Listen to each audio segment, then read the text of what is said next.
പരീക്ഷക്കായതുകൊണ്ട് അടുക്കള ഭാഗത്തേക്ക് പ്രവേശിക്കരുത് എന്നാണ് എനിക്ക് കിട്ടിയ ഓർഡർ.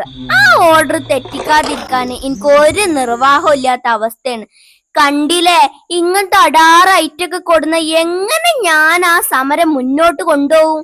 കിടക്കണ കിടപ്പ് കണ്ടിയിലെ എളാപ്പ, വെട്ടിയിട്ട വായത്തണ്ട് പോലെ വലിയ ബടാ സൈസുള്ള ചെമ്മീന്. ഞമ്മളെപ്പ വന്നാ പിന്നെ ഒരു രക്ഷയില്ലേട്ടാ. ഇതേപോലത്തെ കിണ്ണം കാച്ച ഐറ്റംസ് ഒക്കെ കാണാനും തിന്നാനും പറ്റുന്ന കുറച്ച് ടൈമാണ് ഞമ്മളെപ്പ നാട്ടിലുള്ളപ്പോ. അപ്പൊ അതൊന്നും ഞമ്മള് മിസ്സായില്ല, എല്ലാം ഞമ്മള് നല്ലോണം മുതലാക്കലുണ്ട്.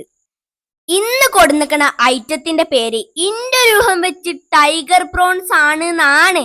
എന്ത് പ്രോൺസ് ആയാലും ടൈഗർ ആയാലും ലയൺ ആയാലും സീബ്ര ആയാലും നമ്മൾ ഇതിനെ വിളിക്കുന്ന ഒരു പേരുണ്ടല്ല, ഇൽമോട് കൂടെ എന്താണ് ചെമ്മീന്. അത് മതി ഞമ്മക്ക് തൽക്കാലം. ഇമ്മക്ക് നിസ്കരിക്കാൻ പോവാണ്ട്, ഇമ്മക്ക് വീഡിയോ